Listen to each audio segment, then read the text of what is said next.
When people think of empire, they imagine armies, colonies, and flags. But some of the most enduring forms of empire are not territorial. They are financial. They operate through credit, legal privilege, and institutional continuity. And one of the strangest political facts in the modern world is this. Inside the capital of the United Kingdom, there exists a financial district with unique autonomy, ancient privileges, and global reach. It is simply called the city. In this video, I want to explore the historical idea developed in works like E.C. Knuth's The Empire of the City, that British financial power did not disappear after the decline of the formal empire. It evolved.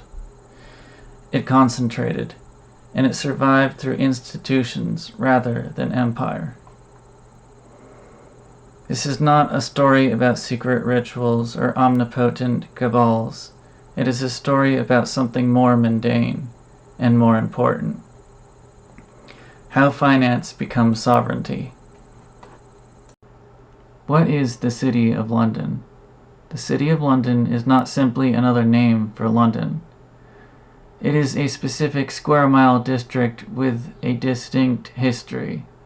It has its own ceremonial governance, its own Lord Mayor, ancient corporate privileges, and a central role in global banking, insurance, and law.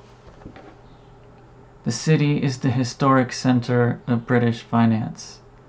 Over centuries, it has become the hub of Imperial credit, merchant shipping insurance, international loans, commodity trade, and global legal contracting. This matters because the British Empire was never only a military project. It was also a financial project. British ships and colonies required capital, credit networks, insurance markets, and institutional coordination. London, and specifically the city, provided that coordination. So from early on, imperial power was tied to financial infrastructure.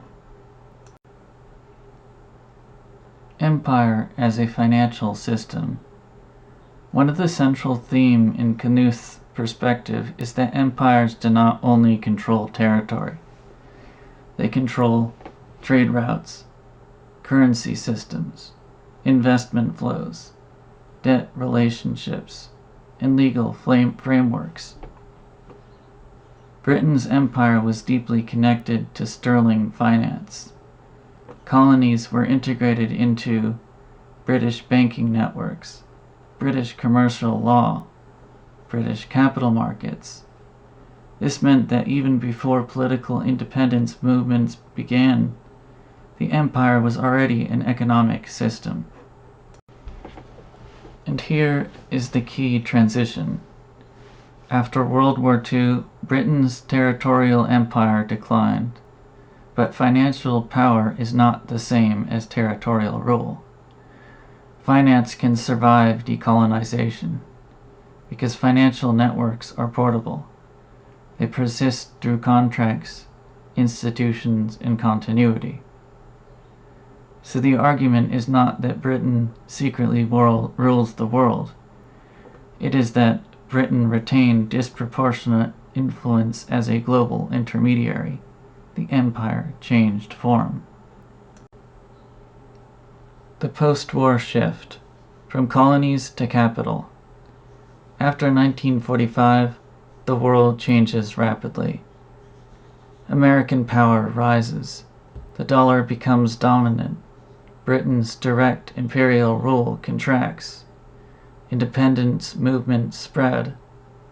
By the 1950s and 60s, Britain is no longer the territorial hegemon, but London remains one of the world's financial nerve centers.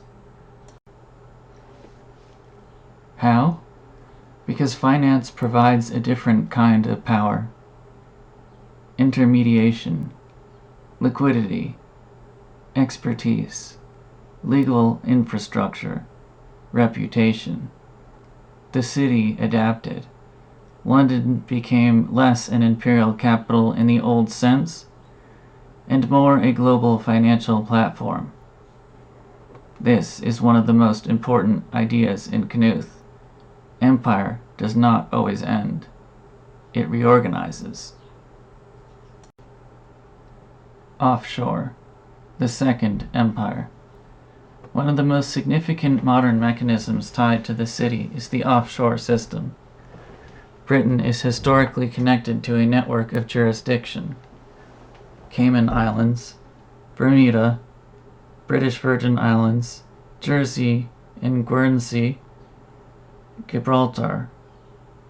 These places often serve as nodes of corporate registration, banking flexibility, tax minimization, legal shielding, and capital mobility. This is sometimes described as a kind of second empire, not colonial administration, but legal financial architecture, a structure of jurisdictions connected to London's financial expertise. Again, we must be careful. This does not mean a single group controls everything. It means that London sits at the center of a global network that specializes in moving capital, structuring ownership, mediating finance, and this is real influence. Now, at this point, Knuth's book takes a deeper and more controversial turn, because for Knuth, the city is not simply about offshore banking or technical financial flexibility. For him, the city is bound up with something older and darker: geopolitics, wars, balance of power strategy. So if the earlier parts describe the city as a financial infrastructure, here is where Knuth begins to treat it as something closer to an imperial system of policy. War, geopolitics, and the empire of finance. Knuth begins his argument in an unexpected way, not with tax havens, not with banking secrecy, but with war. He frames the modern world as shaped by recurring cycles of conflict, and he insists that these wars cannot be understood only through public ideals. He points to the way empires operate through strategy, through trade routes, through financial arrangements, and through rivalry between great powers. Early in the book, Knuth quotes the writer Homer Lea, who argued, already in 1912, that British imperial dominance could not last indefinitely, and that it would ultimately provoke confrontation. That prediction, Knuth suggests, was not simply abstract. It was a forecast of the coming crisis of world empire. The point Knuth is moving toward is not that war is caused by a single hidden decision, but that geopolitical conflict is often embedded in structures: competition over resources, competition over routes, competition over financial command. The balance of power tradition. A major theme in Knuth's opening chapters is that British power historically relied on what is often called the balance of power system. Britain, as an island empire, could not dominate Eurasia by occupying it. Instead, it relied on naval control, commercial dominance, and preventing any rival from becoming too strong on the continent. This meant that British strategy was often less about direct conquest and more about mediation, coalition building, and financial alignment. Knuth treats this as a long imperial inheritance, as empire maintained not only through armies, but through diplomatically backed by credit. The Eastern question. Knuth then moves into what 19th century statesmen called the Eastern Question. This was the century-long geopolitical struggle surrounding the decline of the Ottoman Empire, Russian expansion, control of Constantinople, access to warm water routes, and the trade arteries of Eurasia. Knuth describes Britain as deeply committed to preventing Russian access to strategic maritime corridors, and he framed this not merely as a regional dispute, but as part of an imperial system, a system in which access to trade routes meant access to global power. The deeper implication is that empires are not simply territorial possessions. They are systems of choke points, maritime corridors, commodity flows, and financial influence. War as systemic, not accidental. Knuth's approach suggests that war is not simply an accident. It is often the culmination of long strategic pressures, and this is where his argument begins to intersect with the city. Because war is expensive, war is logistical, war is industrial, and war requires credit. An empire that projects power across oceans must also project finance across oceans. So Knuth begins to imply that the infrastructure of global war is inseparable from the infrastructure of global banking. The city behind the state? Now this is where Knuth becomes provocative. He wants to suggest that political institutions are often less independent than they appear, that behind the rhetoric of parliament or democracy, there exists the enduring continuity of financial coordination.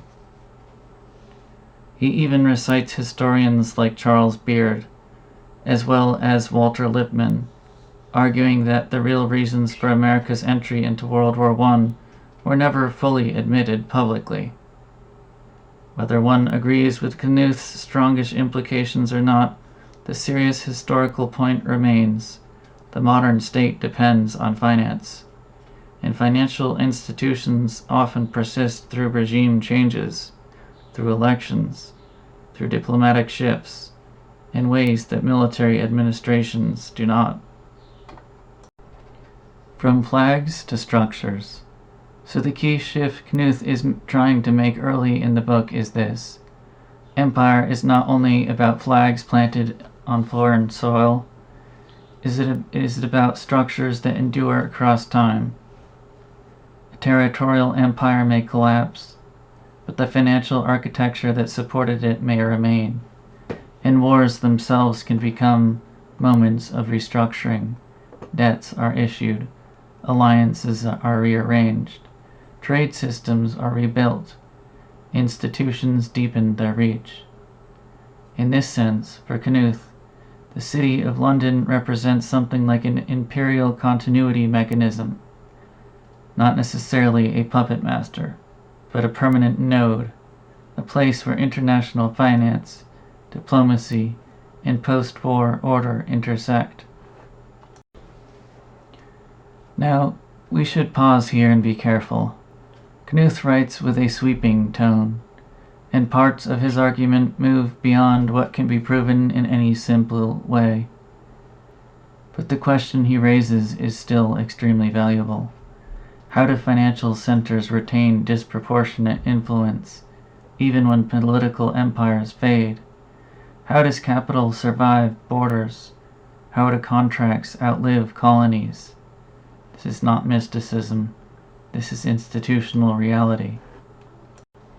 And this leads directly into the next section, because Knuth's book is ultimately not just about the city as a financial district, but about the city's role in shaping modern international order, through war settlements, through alliances, through elite continuity, and through what he sees as the invisible architecture of global power.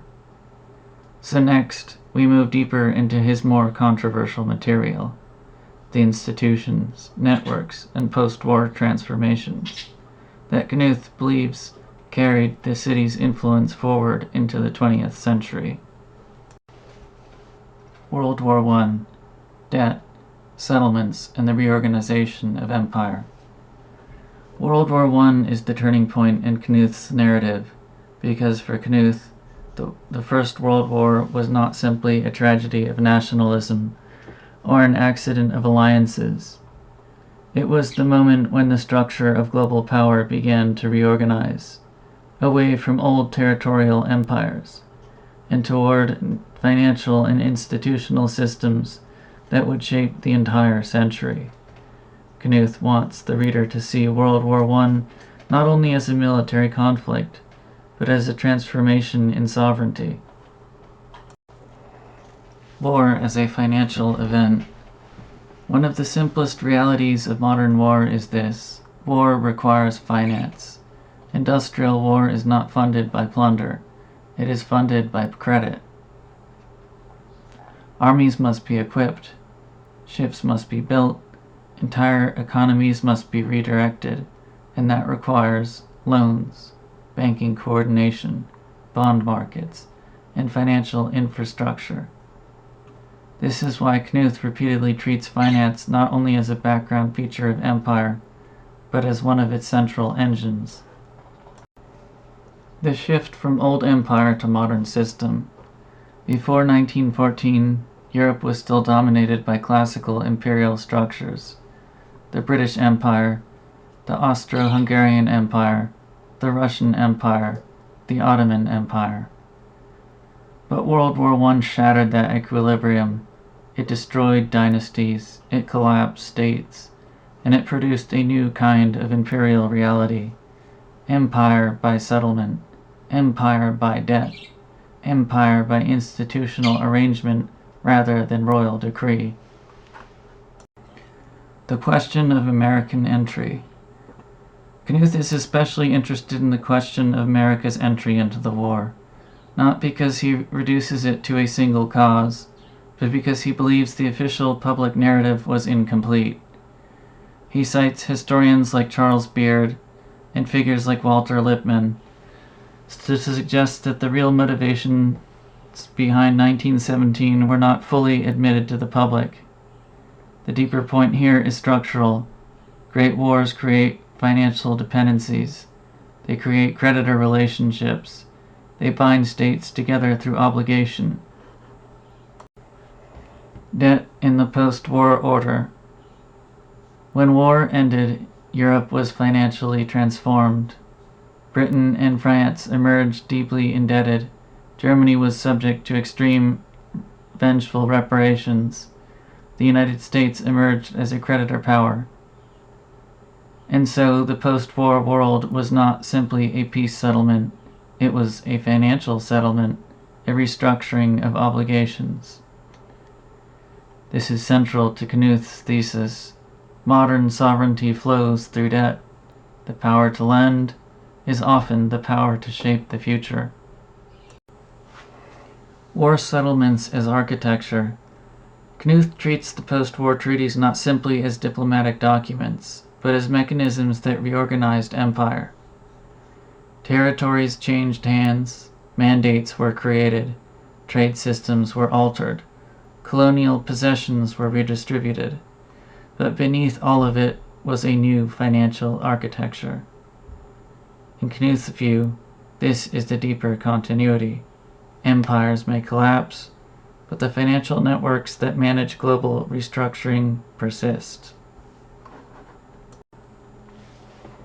The city's role as intermediary. At this stage, Knuth begins to connect his argument back to London, because Britain's territorial empire faced strain, but London's financial role remained embedded in global commerce. The city was not simply the capital of Britain, it was one of the central junctions of international credit, insurance, and contracting. And war, paradoxically, intensified that role. The city becomes not merely imperial administration, but imperial mediation, a place through which debts are issued, and settlements are coordinated, and post-war systems are stabilized. The rise of invisible empire. So here is the structural transition Knuth wants the readers to see. World War I did not simply end an era, it inaugurated a new one. An era in which empire became less about direct colonial governments and more about financial dependence, institutional continuity, creditor power, and the management of world order through contracts. This is what makes his argument different from simple nostalgia about lost colonies. Knuth is describing a mutation, empire changing form.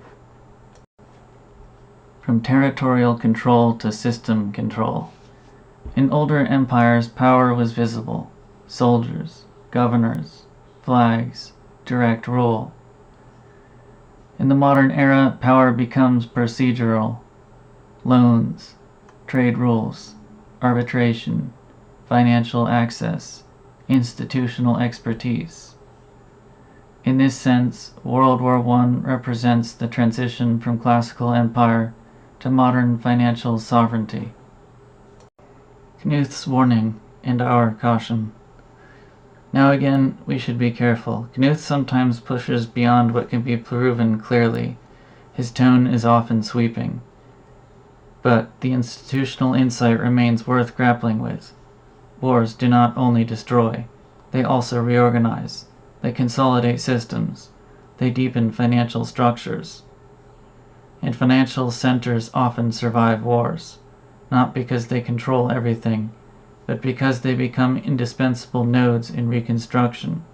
That is real influence.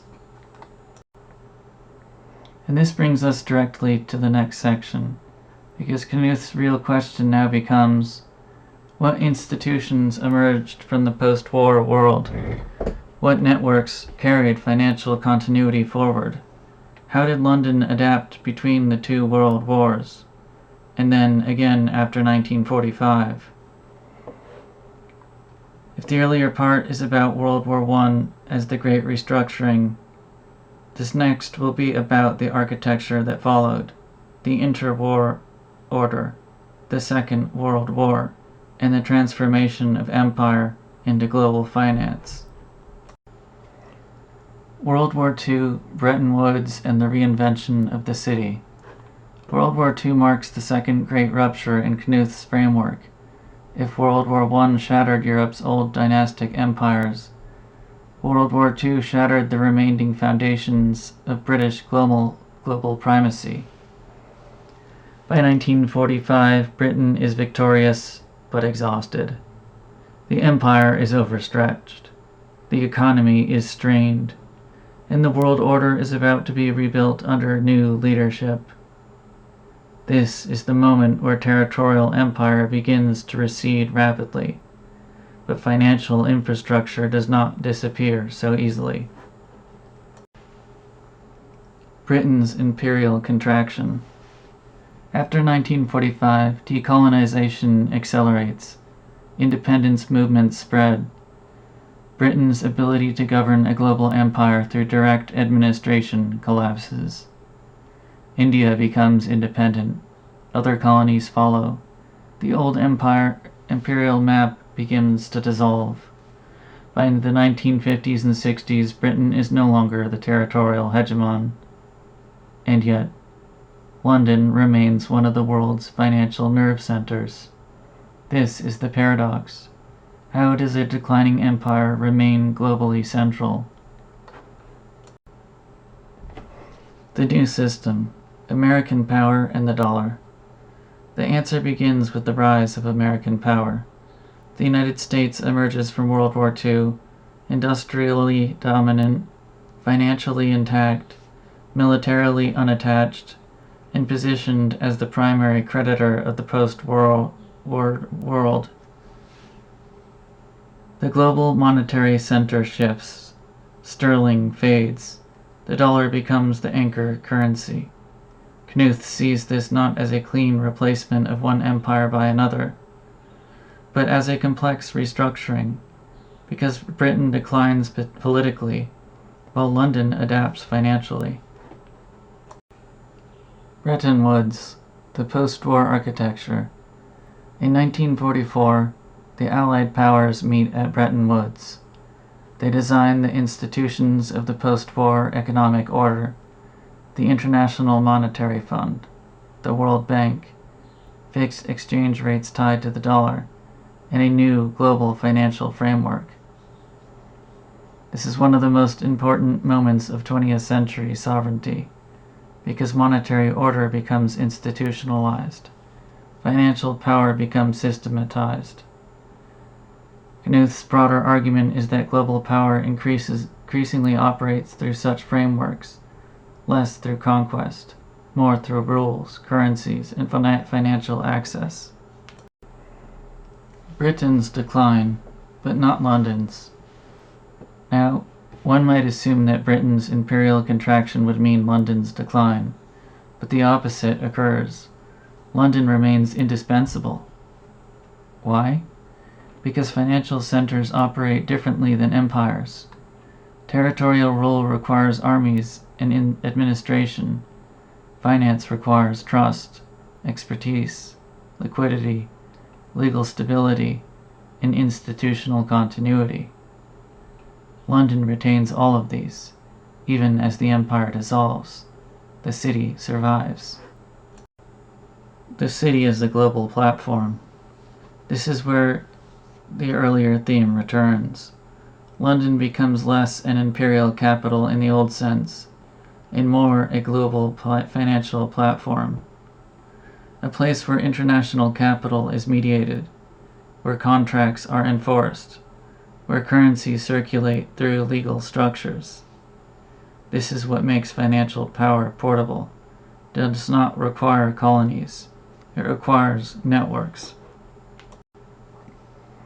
Sterling decline and adaptation. Sterling finance had once bound the empire together, but after 1945, sterling weakens. Britain experiences repeated currency pressures. The United States dominates global reserves. Yet London remains central because it adapts.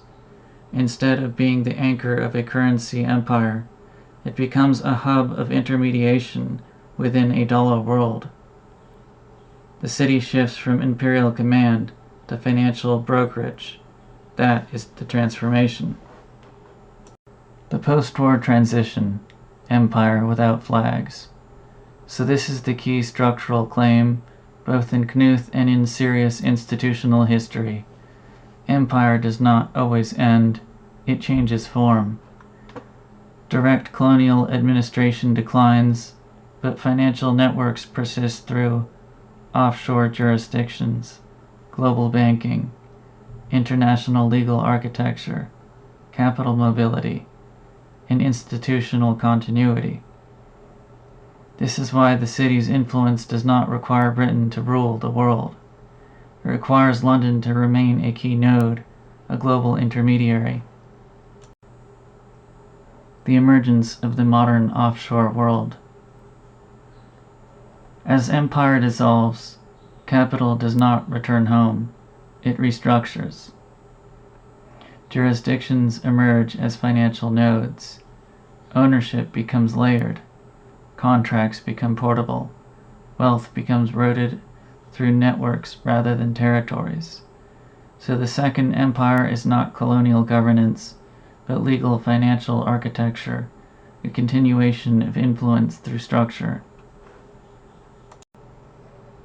And this brings us to the final stage of the argument, because once London becomes a global platform, we must ask, what mechanisms sustain that platform today? What does the city actually do in modern global finance? How does offshore architecture function in practice? And how should we interpret Knuth responsibly, without exaggeration, but without dismissal? This is where we go next. The city today, how offshore and global finance actually work. At this stage, we can bring the argument into the present, because the most important question is not whether Britain still has colonies, or whether London still rules the world. The real question is simpler. What does London actually do in the modern global system? And what kind of influence does that create? London as a modern financial nerve center. Even today, London remains one of the most important financial centers on Earth. It is a leading hub for foreign exchange trading, insurance and reinsurance, commodity finance, investment banking, and global legal arbitration. In other words, London is not powerful because it commands armies. It is powerful because it sits at the crossroads of global capital flows. The city is a platform, a junction, a mediator. What intermediation means. This is one of the central realities of finance. The most influential institutions are often not the ones that own the most wealth, but the ones that move wealth. Intermediation means connecting borrowers and lenders, structuring deals, providing liquidity, ensuring risk, enforcing contracts, coordinating cross-border finance. This is the city's specialty. It is a machine for mediation. The legal infrastructure of modern empire. One of the least discussed forms of British power today is legal, because global capital depends on enforceable contracts. English commercial law remains one of the most widely used legal frameworks in the world.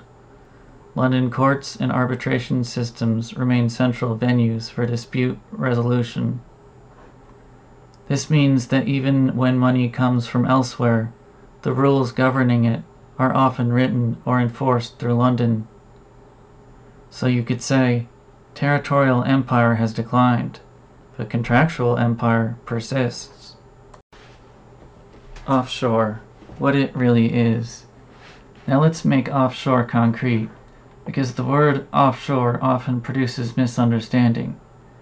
Offshore does not mean suitcases of cash on islands. It means jurisdictional design, legal routing, institutional flexibility. An offshore jurisdiction is often a place that offers low taxation, corporate secrecy, trust structures, flexible banking rules, and legal shielding. These jurisdictions are not random. Many are historically linked to Britain's imperial legacy. The network of British associated nodes. Knuth emphasizes that Britain is connected to a global network of financial jurisdictions. Cayman Islands, Bermuda, British Virgin Islands, Jersey and Guernsey, Gibraltar. These are often described as nodes in a wider system, as a distributed architecture. Not colonial administration, but financial specialization. This is why some writers call it a second empire. How the structure works in practice. Consider a modern example. A multinational corporation might be registered in the Cayman Islands, owned through a trust in Jersey, managed through a London law firm, financed through city banks, and protected through layered contractual structures. Nothing about this requires Britain to govern territory. The power lies in the legal financial infrastructure. The empire becomes portable. It moves through paperwork. Capital mobility as modern power. This is the deepest structural reality. In the modern world, capital moves faster than politics. Governments are national, laws are territorial, but finance is mobile. And whoever builds the architecture through which capital moves possesses real influence. Not omnipotence, but influence. Now, we should pause again, because Knuth's tone can be sweeping, and he was writing at a time before World War II even finished. He sometimes writes as if the city is the hidden controller of world events, and that may have been true before World War II ended. So we should not accept what he says simplistically. The global system is complex. Power is distributed. No single node dictates everything. But Knuth is pointing toward something real. Financial centers persist. Institutions outlast governments. Just think of the Catholic Church. Legal structures survive decolonization. Even when empires fall, financial infrastructure often remains. Empire as continuity, not conquest. So perhaps the serious way to interpret Knuth is not as conspiracy, but as institutional history. The city is not a puppet master. It is an intermediary, a specialist hub, a continuity structure in global capitalism. That is enough. That is already enormous influence. So what is the empire of the city? It is not a cartoon ideal. It is not a secret parliament ruling the world. It is a historical argument that Britain's territorial empire declined, but London's financial architecture remained globally centered. That sovereignty can take institutional form, that power can survive through contracts, law, credit, offshore networks, and intermediation. Empire does not always vanish. Sometimes it reorganizes. And if we want to understand modern power, we cannot look only at presidents, wars, or elections. We must also look at the institutions that outlast them. The City of London is one of those institutions. Thank you for watching. And I must say, as a side note, this video did go a bit outside of the span of the book by Knuth, just because he was writing before World War II was resolved, and I thought I would take some liberty to add more to the story, but I do recommend reading the book. There are some more conspiratorial parts that I think are highly worth getting into. That are a little YouTube sensitive even, but highly worth reading that book. I definitely get it, actually, because this video just touched the iceberg of some of the really interesting stuff he had to say. Anyway, thank you for watching. Please hit the like button and subscribe for more original, entertaining content.